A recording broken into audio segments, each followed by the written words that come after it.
The conference room felt like a trap from the moment I stepped in. Mark leaned back in his chair, arms crossed, that fake smile plastered on his face like he'd rehearsed it in the mirror. "Sarah, we've appreciated your contributions," he said, his voice dripping with that corporate politeness that always precedes a knife twist.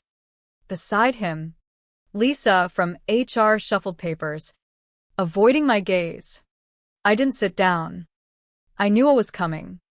11 years I'd poured into this place, building the security backbone that kept our logistics software humming for government contracts.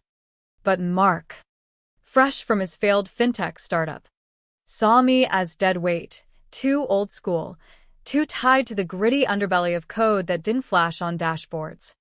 I stood there, feeling the weight of the lanyard around my neck, the one with my badge that granted access to layers of the system no one else even understood.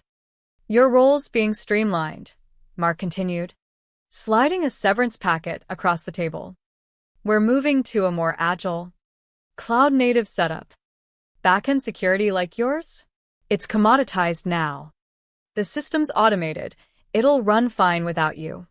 His words hung in the air, smug and ignorant. I didn't argue, didn't beg. I just met his eyes, calm as a storm building offshore, and said, "Check the compliance logs before the week's out." He chuckled, waving in security like I was yesterday's trash. As they escorted me out, the fluorescent lights buzzing overhead, I felt a quiet pulse in my chest, not anger, but certainty. The clock had started ticking, and they had no idea.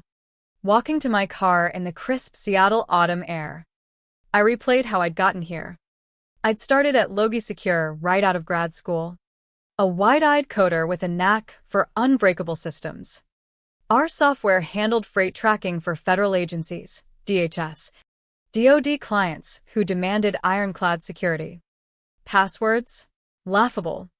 I architected biometric-locked validation protocols, tying license renewals to my own iris scans and fingerprints. It wasn't ego, it was law. Contracts specified named personnel for continuity, with 72-hour windows for revalidation or everything shut down. I'd documented it all, flagged it in every audit, even buried warnings in the code comments. But in a world of shiny apps and venture capital dreams, no one reads the fine print. Mark had stormed in 6 months ago as VP of Operations, all buzzwords and bravado. He restructured teams, slashing legacy roles to boost his quarterly metrics. I watched him dismantle what I'd built, one careless decision at a time. He'd mock my manual checks in meetings. Sarah still verifying cron jobs by hand? Adorable in this AI era. I'd smile thinly, knowing those adorable checks kept multi-million-dollar contracts alive. Once, in a Slack thread, I'd warned about the biometric binds, transition required before any offboarding, federal SLAs at stake. He'd replied with an emoji thumbs up and "will iterate," then archived the chat. Ignorance wrapped in optimism. That night, after handing in my badge, I didn't rage or plot. I just packed a bag and boarded a flight to Austin, where a headhunter from SecureFlow, our biggest rival, had been courting me for weeks.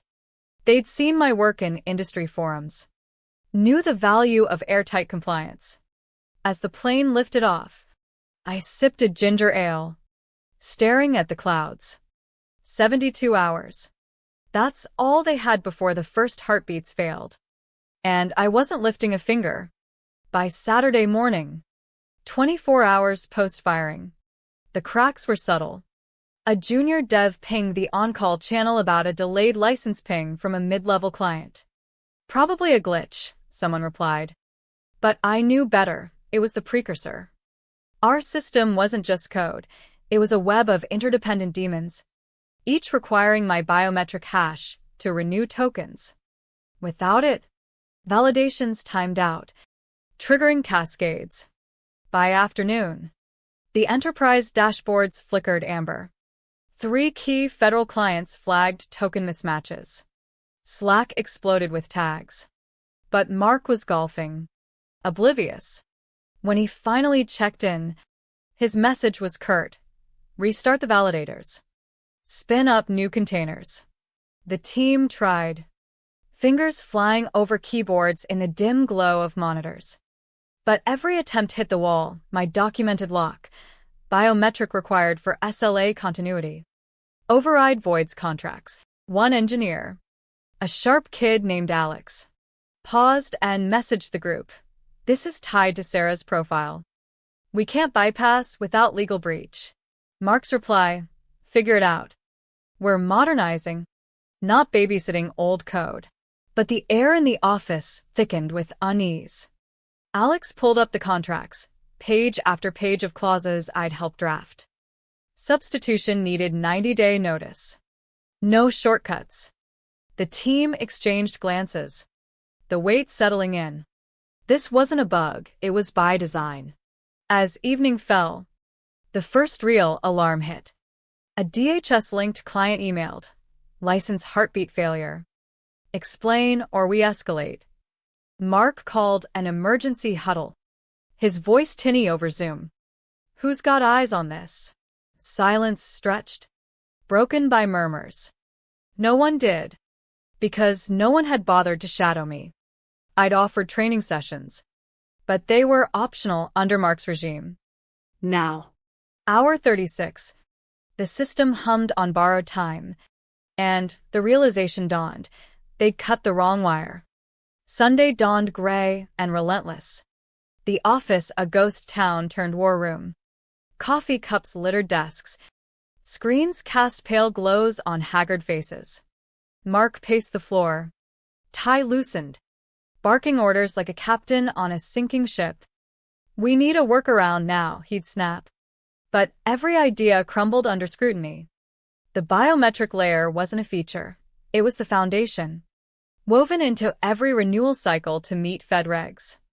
I'd built it that way after a near miss years ago, when a hack attempt nearly cost us a contract. Leadership had praised it then, signing off on the no substitute clause to lock in trust. Legal joined the fray by 9 a.m. A stern woman named Elena flipping through PDFs on her tablet. Show me the overrides, she demanded. The engineers shifted uncomfortably. There were none. It's in the addendum, one muttered, pulling up the archive. Page 12. Section 8.2. Validation bound to named architect.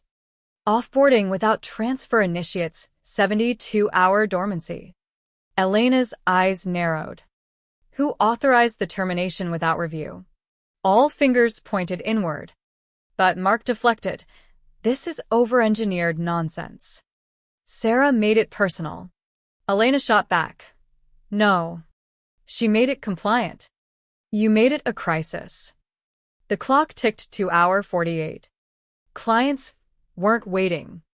Norlog, our biggest, called demanding status.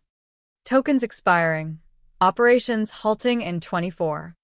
Mark took the call. Voice smooth as silk. Temporary hiccup. Fix incoming. But behind closed doors, panic brewed. Alex tried scripting a proxy hash, but the system flagged it instantly. Tamper detected. Audit trail initiated. Legal vetoed further attempts. Any breach could trigger lawsuits. Fines in the millions. We're staring at SLA violations, Elena warned. Class action territory. Mark slumped in his chair, scrolling LinkedIn absently. That's when he saw it, my profile update, excited to join SecureFlow as lead security architect. His face drained of color. SecureFlow, the upstart rival nibbling at our market share, now had me. Whispers rippled through the team. She's at the enemy. Mark slammed his laptop. This is sabotage. But it wasn't. I'd left everything intact, documented to the hilt. They just hadn't read it. By midday, the CEO, Victor, dialed in from his vacation home. What the hell's going on? Mark spun a tale of unexpected dependencies. But Victor cut through. Did you transition her credentials? Silence. You fired our compliance linchpin without a handover? The call devolved into shouts. Victor's fury echoing. Fix this or heads roll, starting with yours. Mark hung up, sweat beading, and ordered the team to dig deeper.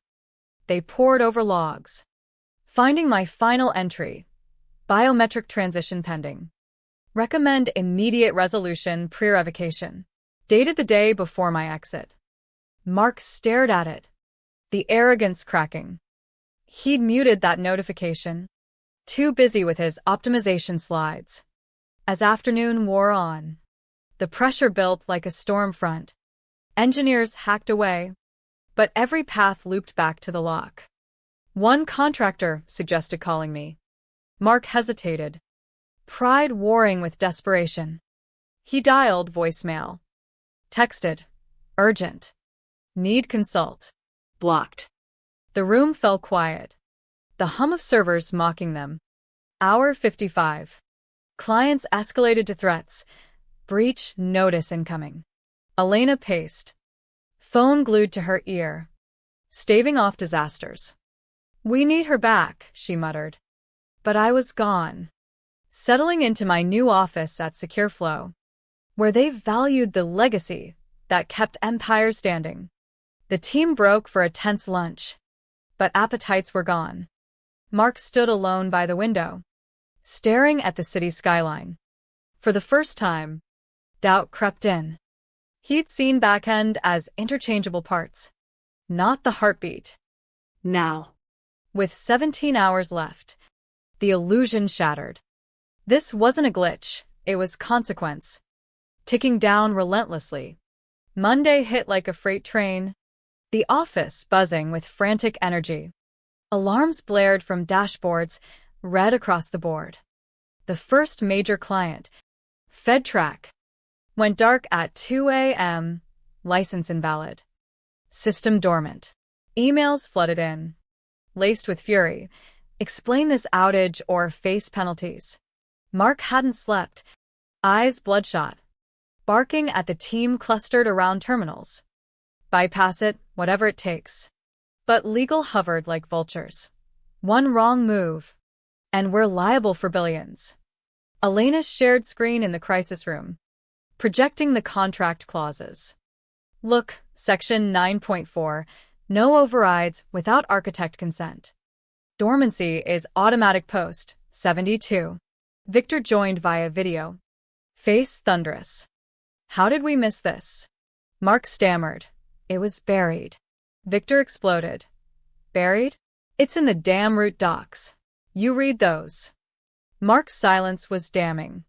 The CEO leaned in. Get Sarah on the line. Offer whatever. But my phone stayed silent. Diverted to a new number at SecureFlow. Hour 65. Engineers tried a last-ditch emulation, faking my hash. The system rejected it. Logging. Fraud attempt. Notify compliance. Elena killed the effort. That's criminal territory. Whispers turned to arguments. Mark rushed the firing. No handover plan. Mark retreated to his office. Door shut. But the walls were thin. He called HR. Pull her file. Any leverage? Nothing. I'd been clean. Dedicated. Invisible until now. By noon, SecureFlow's website updated, welcoming Sarah Ellis as Chief Compliance Officer. Seamless migrations for secure logistics. Our clients noticed calls poured in, switching providers. Victor roared in another meeting. We're hemorrhaging. Fix it. But the timer hit 0 at 4 p.m. Systems flatlined, demons silent. Data flow stalled. 3 clients terminated on the spot, citing breaches. Revenue projections plummeted, 35% gone overnight. The room deflated. Engineers packing up in defeat. Mark emerged, shell-shocked, staring at the monitors. This can't be. But it was. I'd built it unbreakable, and they'd broken the key. The fallout cascaded like dominoes. By evening, lawsuits loomed, clients demanding compensation for downtime. Victor stormed the office, sleeves rolled, demanding accountability. Mark. Explain. Mark pointed fingers. Sarah's design was flawed. Elena countered with logs. She warned you multiple times. Victor's gaze hardened. You ignored it for your refresh? Mark had no defense. The board called an emergency session. Whispers of firings echoed. Secure Flow capitalized. Offering Dana-proof security packages. Ironic nod to my work. Our phones rang off the hook with defections. Our post shut down. 20 more clients bailed. Victor addressed the team. This is a wake-up. Documentation first, no more shortcuts. But damage was done. Stock dipped. Headlines buzzed. Logi secure meltdown. Insider exit triggers chaos. Mark was escorted out by security, box in hand, his mug reading innovate or perish peeking out. Irony stung. I watched from afar. No glee. Just vindication. They'd undervalued the foundation. Now it crumbled. Weeks later, the dust settled. Logi Secure limped on. Victor implementing Ellis protocols, mandatory reviews. My unwitting legacy. They rebuilt. But scars remained. Lost trust. Thinned ranks. Mark vanished from LinkedIn. A cautionary tale in tech circles. At Secure Flow, I thrived. Systems humming under my watch. No revenge. I just let truth emerge. The lesson lingered. Ignore the builders at your peril. What foundations do we dismiss? Only to watch empires fall?